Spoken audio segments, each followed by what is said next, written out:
वक्रतुंड महाकाय सूर्यकोटी समप्रभ निर्विघ्नं कुरु मे देव सर्वकार्येषु सर्वदा। पिता माता बंधू तुझ विण असे कोण मजला, बहुमी अन्यायी परी सकलही लाज तुझला। न जाणे मी काही जप तप पूजा साधन विधी, कृपा दृष्टी पाही शरण तुझ आलो गणपती। श्री कृष्ण गोविंद हरे मुरारे, हे नाथ नारायण वासुदेव। वसुदेव सुतं देवं कंसचाणूरमर्दनं, देवकी परमानन्दं कृष्णं वन्दे जगद्गुरुं। कृष्णाय वासुदेवाय हरये परमात्मने, प्रणतक्लेशनाशाय गोविन्दाय नमो नमः। या कुन्दे नृतुषारहारधवला, या शुभ्रवस्त्रावृता, या वीणावरदण्डमण्डितकरा, या श्वेतपद्मासना, या ब्रह्माच्युतशङ्करप्रभृतिभिर्देवैः सदा वन्दिता। सा मां पातु सरस्वती भगवती निःशेषजाड्यापहा। काषाय वस्त्रं करदण्डधारिणं, कमण्डलुं पद्मकरेण शङ्खं, चक्रं गदाभूषितभूषणाढ्यं, श्रीपादराजं शरणं प्रपद्ये। गुरो तुझी ही पदवारी धारा, दुवो सदा कायिक दोष सारा। सदैव माझे मनवाणी शुद्ध, करो तुझे नाम पवित्र सिद्ध। ओम नमो भगवते वासुदेवाय। ओम नमो भगवते वासुदेवाय। अशा प्रकारे परीक्षित आणि शुकांचा आता संवाद चालू झालाय।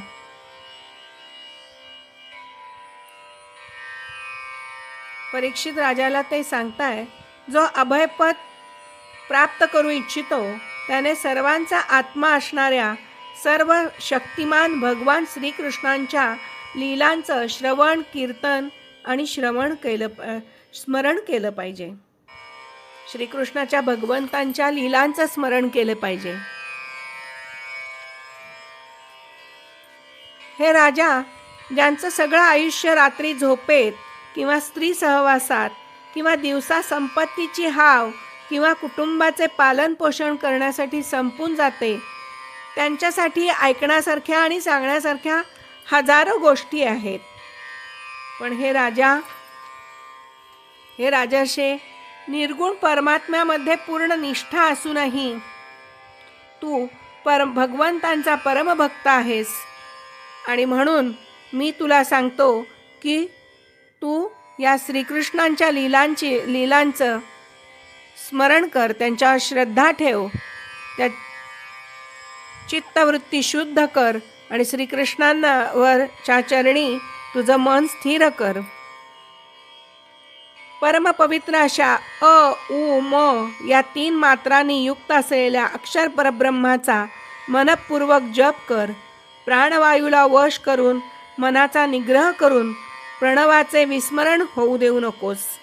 बुद्धीच्या साह्याने मनाच्या द्वारा इंद्रियांना त्यांच्या विषयापासून परावृत्त करून चंचल मनाला स्थिर कर। विचारात मनात जर येत असतील तर त्यांना काबूत ठेव आणि भगवंतांच्या मंगलमय रूपाकडे लक्ष तुझं केंद्रित कर। विषय वासना रहित झाले की मन पूर्णपणे भगवंतामध्ये तल्लीन होतं आणि मग भगवान विष्णूंचं परमपद प्राप्त करण्यासाठी मन आनंदाने भरून येतं। मन रजोगुणामुळे चंचल आणि तमोगुणामुळे मूढ झालेलं आहे, तरी धैर्याने योग धारणेच्या द्वारा त्याला वश करून त्या दोन गुणांना रज आणि तमगुणांना नाहीसं कर.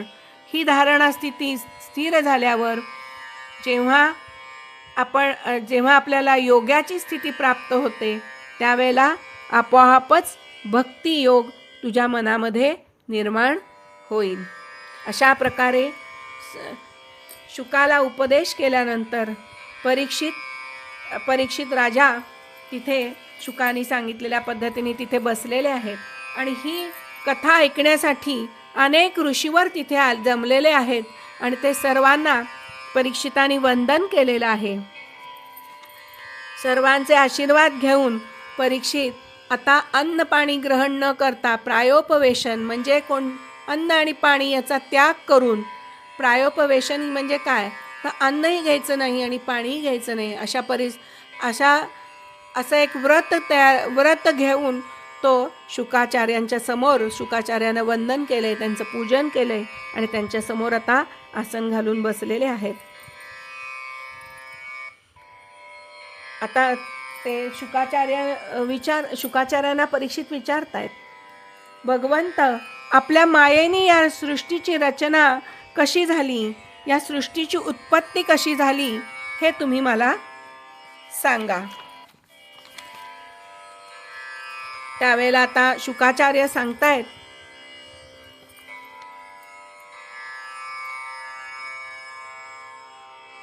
की राजा, तू जो मला प्रश्न विचारतो तोच प्रश्न पूर्वी नारदाने ब्रह्मदेवांना विचारला. आता ती कथा, सृष्टीच्या उत्पत्तीची कथा मी तुला सांगतो.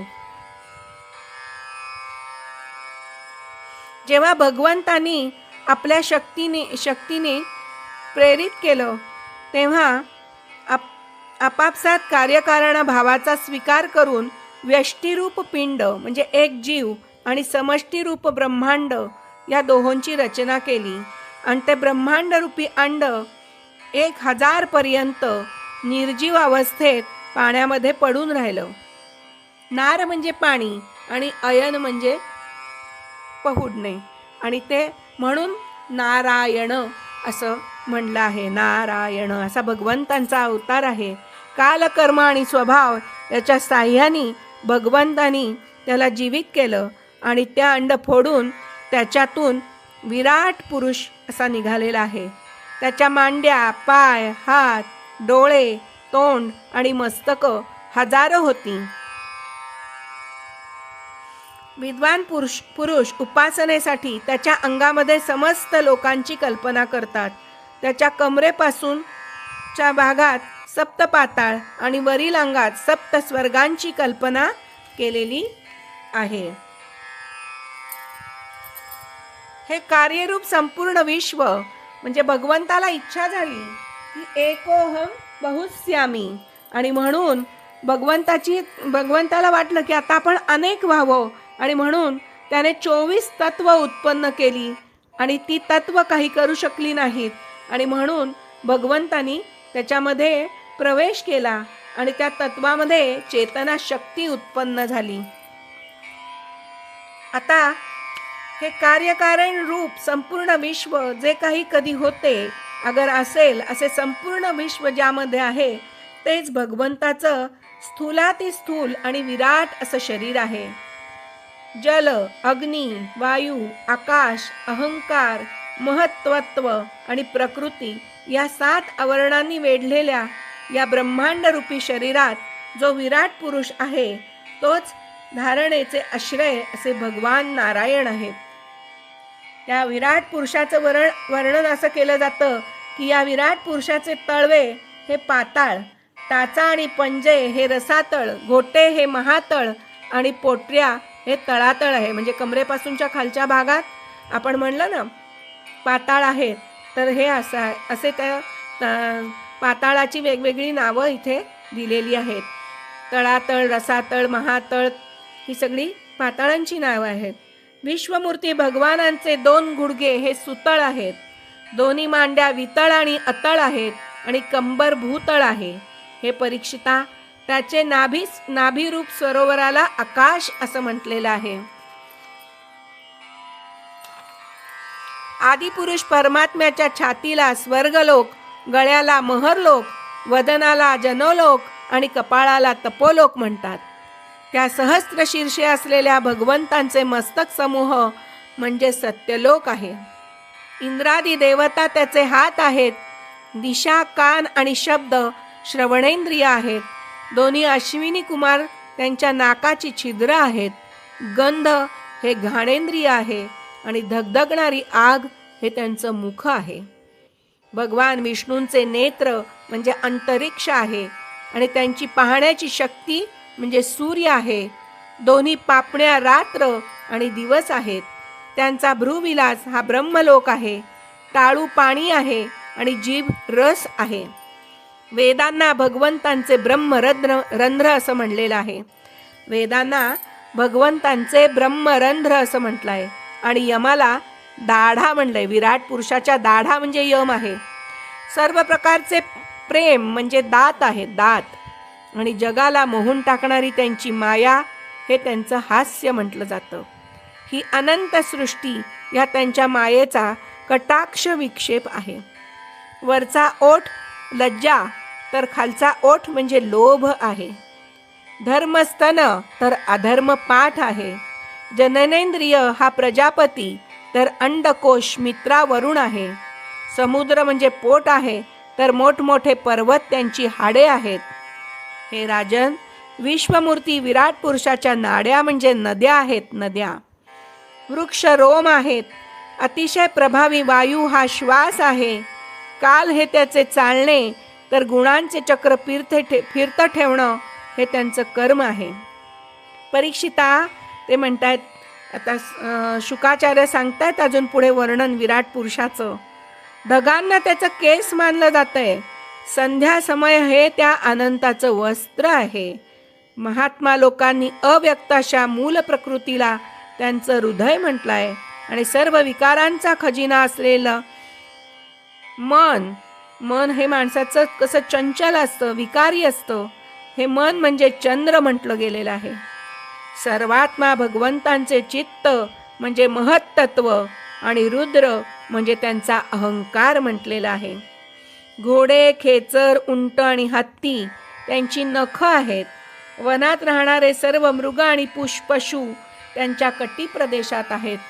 निरनिराळ्या प्रकारचे पक्षी हे त्यांचे अद्भुत रचना कौशल्य आहे. आणि मनुचं संतान म्हणजे मनुष्य हे त्यांचं निवासस्थान आहे. म्हणजे प्रत्येक प्राणीमात्राच्या हृदयामध्ये ते निवास करून आहेत. गंधर्व, विद्याधर, चारण आणि अप्सरा हे षड्ज आदी संगीतातील स्वरांची आठवण आहे. दैत्य सेना हे त्यांचं वीर्य आहे. ब्राह्मण हे मुख आहे. क्षत्रिय भुजा आहे. वैश्य मांड्या आहे आणि क्षुद्र त्या विराट पुरुषाचे चरण आहेत.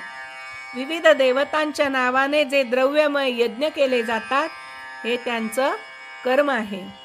परीक्षिता, विराट भगवंतांच्या स्थूल शरीराचं हे स्वरूप मी तुला आता सांगितलं. मुमुक्ष पुरुष यातच बुद्धीच्या द्वारे मनाला स्थिर करतात आणि याशिवाय कोणती दुसरी वेगळी वस्तू नाही. स्वप्न पाहणारा जसा स्वप्नामध्ये आपल्याच विविध पदार्थांच्या स्वरूपात आपल्याला स्वतःला पाहत असतो, त्याप्रमाणे सर्वांच्या बुद्धिवृत्तीच्या द्वारे सर्व गोष्टींचा अनुभव घेणारा सर्व अंतर्यामी परमात्मा सुद्धा एकच आहे. आता अशा प्रकारे आदिदेव विराट पुरुष नारायण यांनी आपल्या नाभिकमलातून ब्रह्मांचा जन्म, ब्रह्मांची निर्मिती केली, ब्रह्मदेवाची निर्मिती केली. जन्मस्थान कमलावर बसून त्यांना सृष्टीची रचना करण्याचा आदेश दिला. ते विचारात मग्न झाले होते की सृष्टी कशी निर्माण करावी. ज्ञानदृष्टीने सृष्टीची रचना करणे त्यांना शक्य होते, पण ते ब्रह्मदेवाला काही समजेना की आता आपण कशा प्रकारे सृष्टीची रचना करूया. तेवढ्यात आकाशवाणी ऐकू आली. शब्दामधल्या त आणि प ही अक्षरं त्यांना ऐकू आली. तप तप तप कर तप कर. ब्रह्मदेवाला वाटले की मला तप करण्याची आज्ञा झाली आहे, म्हणून त्यांनी 100 वर्ष तप केलं. 100 वर्ष तप केल्यानंतर त्यांना चतुर्भुज नारायणाचं दर्शन झालं. आणि असा ते जप करत असताना भगवान नारायणाने ब्रह्मदेवाला मूळ चतुश्लोकी भागवत सांगितलं. आता हे भागवत ग्रंथामध्ये आपल्याला द्वितीय स्कंदामध्ये 9व्या अध्यायामध्ये 32 ते 35 श्लोकामध्ये हे भागवत आपल्याला ऐकायला मिळतं.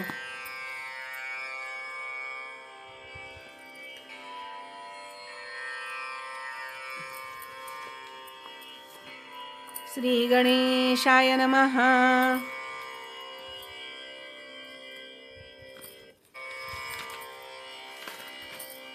श्री भगवानुवाच ज्ञानं परमगुह्यं मे यद्विज्ञानसमन्वितं सरहस्यं तदङ्गं च गृहाण गदितं मया यावानहं यथा भावो यद्रूपगुणकर्मकः तथैव तत्त्वविज्ञानमस्तु ते मदनुग्रहात्. अहमेवासेवाग्रे नान्यत् यत्सदसत्परं पश्चादहं यदेतच्च यो वशिष्येत सोऽस्म्यहम्.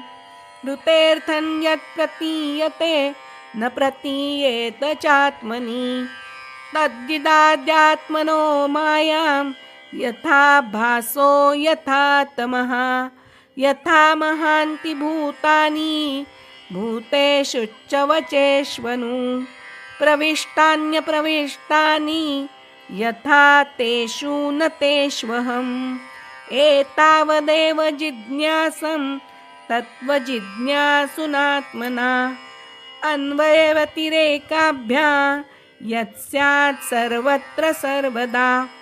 एतन्मतं समातिष्ठ परमेण समाधिना भवान् कल्पविकल्पेषु न विमूयन्ति कर्हिचित्. इति चतुश्लोकात्मकं भागवतं संपूर्णम्. आता इथे पहिल्या श्लोकामध्ये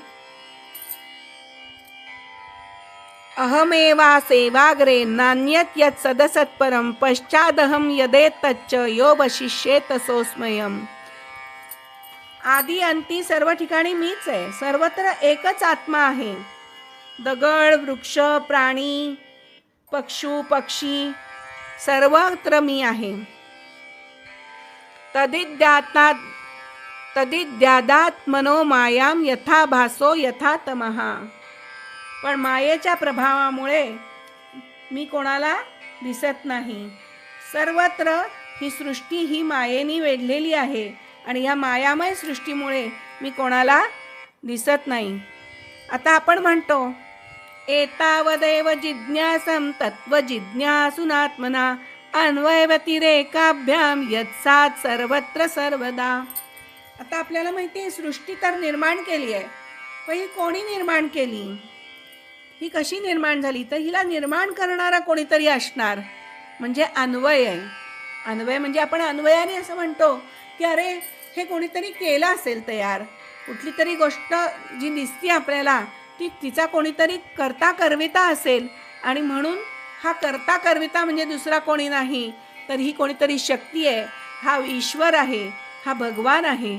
हा अन्वयाने आपण काढलेला त्याचा आहे संकेत आहे की अन्वयाने आपण समजतो की भगवान आहे, ईश्वर आहे आणि त्याने ही सृष्टी निर्माण केली आहे.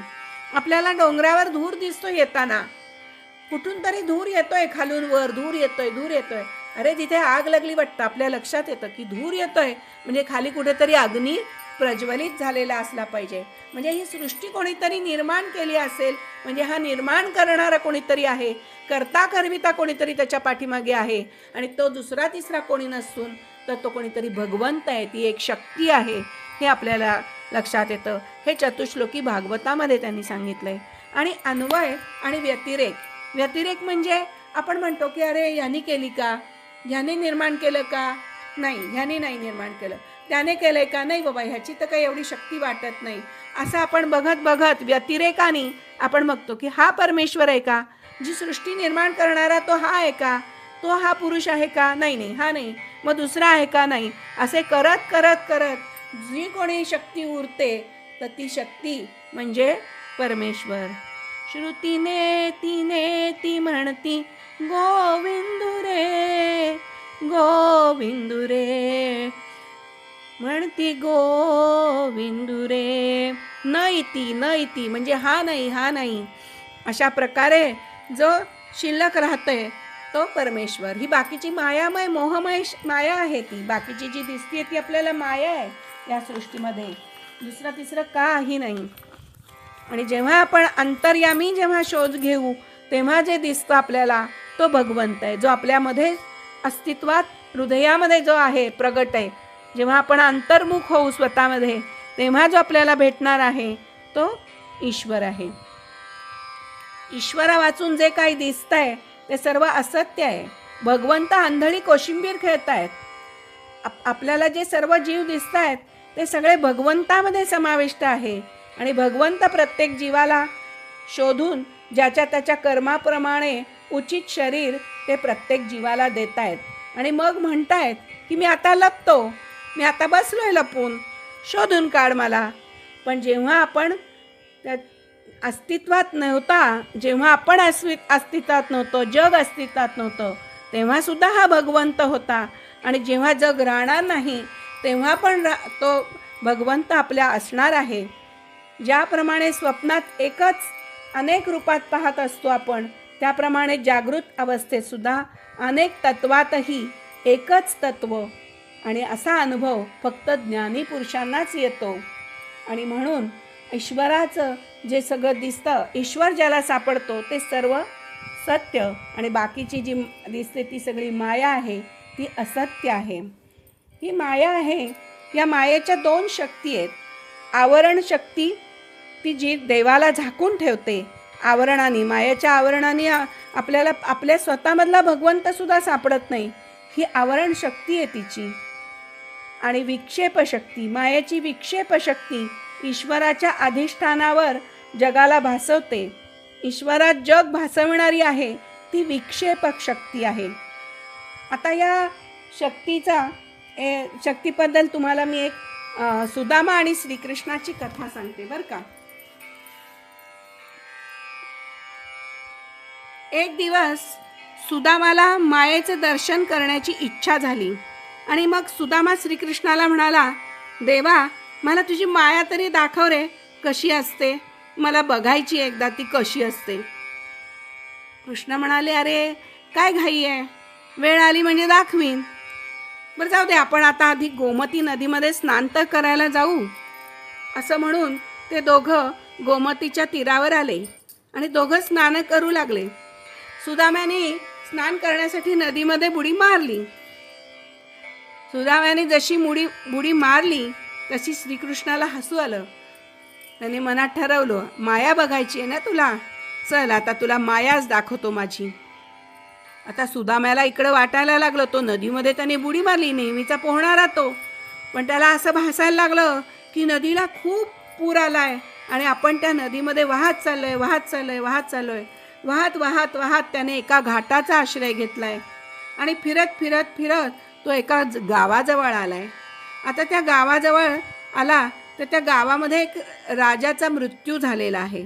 आणि राजाचा मृत्यू झाला आणि हत्तीणीच्या गळ्यामध्ये माळ दिली फुलांची. आणि गावातले लोक सगळे जमा झालेत आणि ती हत्तीण फिरतीये. आता हत्तीण ज्याच्या गळ्यात माळ घालेल त्याला राज्यावर बसवायचं असं प्रजेनी ठरवलेलं आहे. आणि म्हणून हा सुदामा बघतोय, तिथे उभा आहे तो पण गर्दीमध्ये. तर हत्तीण फिरत सुदाम्याजवळ आली आहे आणि हत्तीणीने सुदाम्याच्या गळ्यात माळ घातली आहे. सुदामा बिचारा काकुळतीला सांगतो, अहो मला काही कशाचा अनुभव नाहीये, मी इथे वाहत आलोय नदीच्या पुरामध्ये, तुम्ही काही मला राजा करू नका, मी काही आपल्या गावातला नाही आहे, पण ते सगळेजण म्हणतात की हत्तीन ज्याला माळ घालेल तोच राजा होईल, आणि म्हणून आता तुम्ही आमच्या देशाचे राजे आहात. आणि असं म्हणून सुदामा राजा झालेला आहे. इकडे सुदामा राजा झाला आहे, त्याचा एका राजकन्येशी विवाह पण झाला आहे. 12 वर्ष त्याने दाम्पत्य जीवनात व्यतीत झालेली आहेत अशा प्रकारे. आणि त्या दाम्पत्य जीवन व्यतीत करत असताना त्याला 2 मुलंही झाली. मुलं झाल्यानंतर एकदा राणी आजारी पडली आहे, आणि आजारपणामध्ये राणीचा मृत्यू झालेला आहे. राणीचा मृत्यू झाल्यानंतर सुदामाला अतिशय रडू यायला लागलंय, कारण राणी अतिशय सुंदर आणि सुशील होती. आणि आता लोक सुदामाला म्हणायला लागलेत, रडू नका आता तुम्ही, आमच्या देशाचा असा नियम आहे की जिथे आपली पत्नी गेली तिथं आपणाला पण आता जावं लागेल, पत्नीच्या चितेवर आपल्याला पण निजावं लागेल. आता सुदाम्याचं पत्नीसाठी रडणं बंद झालं, आणि आता तो स्वतःच्या शोकात बुडालाय. हाय हाय हाय हाय, आता मी काय करू, आता माझं कसं होईल. मग आता त्याला पुन्हा एकदा आठवण झाली की अरे मी या गावाचा नाही. मग त्याने सांगितलं, मी तर परगावचा आहे, मला आपल्या गावाचा नियम कसा लागू कराल, मला एक वेळ स्नान संध्या करू द्या आणि मग मला खुशाल जाळून टाका. असं म्हणून तो स्नानाला पुन्हा नदीमध्ये उतरलाय. तेव्हा 4 जण त्याच्यासोबत त्याच्यावर पाळत ठेवण्यासाठी गेलेले आहेत, आणि सुदामा कुठे पळून जाऊ नये म्हणून ते त्याच्यावर पाळत ठेवत आहेत. सुदामा अतिशय घाबरून गेलेला आहे, आणि घाबरून गेल्यामुळे तो भगवंताचं नामस्मरण करतोय. नामस्मरण करत करत करत तो रडत रडत नदीच्या बाहेर आला. त्यावेळी कृष्ण नदीच्या काठावर आपलं पितांबर नेसतोय. देवानी सुदामाला विचारलं, अरे का रडतोयस तू. मग सुदामा म्हणाला, अरे ते सर्व कुठे गेले, हे सर्व काय आहे, ते मला आता चितेवर बसवायला निघाले होते राणीच्या, कुठे गेले ते सगळे, मला तर काही समजत नाही, मी परत इथे कसं काय आलो. भगवान म्हणाले, माया पाहायची होती ना, तुला माया बघायची होती, तू मगाशी मला म्हणालास मला माया बघायची आहे, हीच माझी माया आहे. माझ्या वाचून जी सगळीकडे भास होतो ती माझी माया आहे. मा हा शब्द निषेधात्मक आहे आणि या हा शब्द होकारात्मक आहे, म्हणून जे नाही दाखवणार ती माया समजावी. अशा या मायेचे 3 प्रकार आहेत, स्वमोहिका, स्वजनमोहिका, विमुख जनमोहिका. जो सतत ब्रह्मदृष्टी राखतो त्याला माया पकडू शकत नाही. माया जीवाला जडलेली आहे हा सिद्धांत तत्वदृष्टीने खरा ठरत नाही. माया नर्तकी आहे, ती सगळ्यांना नाचवते, आणि नर्तकी मायेच्या मोहातून सुटायचं असेल तर शब्द काय करायचा आहे, आपल्याला उलटा करायचा आहे, नर्तकी कीर्तन. अशा प्रकारे जर तुम्ही भगवंताचं कीर्तन कराल तरच ही माया सुटणार आहे. श्री कृष्ण गोविंद हरे मुरारे, हे नाथ नारायण वासुदेव. श्री कृष्ण गोविंद हरे मुरारे, हे नाथ नारायण वासुदेव. अशा प्रकारे कीर्तन भक्तीने प्रत्येक इंद्रियाला काम मिळतं, आणि म्हणून महापुरुषांनी कीर्तन भक्ती ही श्रेष्ठ मानली आहे. आणि मायेमध्ये तरुण जाण्यासाठी मायापती ईश्वराला मिळवण्याचा आपण प्रयत्न करायला पाहिजे. मामेव या प्रपद्यन्ते मायामेतांतरन्ति ते. मला जे भसतात तेही दुस्तर माया तरुण जातात, हा संसार पार करतात. तस्मात् सर्वात्मना राजन हरी सर्वत्र सर्वदा. श्रोतव्य कीर्तितव्यश्च स्मर्तव्यो भगवान नृणाम. राजा, माणसाने कोणत्याही ठिकाणी कोणत्याही वेळी आपली पूर्ण शक्ती पणाला लावून भगवान श्रीहरींचे श्रवण, कीर्तन आणि स्मरण करीत असावे. मायेची अधिक चर्चा करू नये. ब्रह्मदेवाने नारदाला अशी आज्ञा केली की माया ज्याची दासी आहे त्या मायापती भगवंतांच्या चरणांचा आश्रय घ्यावा आणि भक्तीचा प्रसार व्हावा. अशा रीतीने या सिद्धांताचा प्रचार कर, असा 4 श्लोकी भागवत ब्रह्मदेवांनी नारदांना उपदेश केलाय. आणि तो उपदेश नारदांनी व्यासांना केला आणि व्यासांनी त्या 4 श्लोकांच्या आधारावर हजारो श्लोकांचं भागवत शास्त्र रचलंय. आता आपण ही पहिली परंपरा पाहिली आहे. पहिल्यांदी भगवान नारायणांनी ब्रह्मदेवांना आणि ब्रह्मदेवांनी नारदांना हे 4 श्लोक सांगितलेत, मी मगाशी सांगितले ते. आणि त्या 4 श्लोकांचा उपदेश नारदांनी भगवान व्यासांना केलाय, वेदव्यासांना केलाय. आणि वेदव्यासांनी त्या 4 श्लोकांच्या आधारावर 18,000 श्लोकांचं भागवत शास्त्र रचलेलं आहे. हरे कृष्ण कृष्ण कृष्ण हरे हरे, हरे कृष्ण कृष्ण कृष्ण हरे हरे. कृष्णाय वासुदेवाय हरये परमात्मने प्रणतक्लेशनाशाय गोविंदाय नमो नमः. आता इथपर्यंत आपलं द्वितीय स्कंधाचं विवेचन पूर्ण झालेलं आहे. आता आपण पुढल्या भागात तृतीय स्कंधाला सुरुवात करूया. तोपर्यंत नमस्कार. ओम नमो भगवते वासुदेवाय. ओम नमो भगवते वासुदेवाय.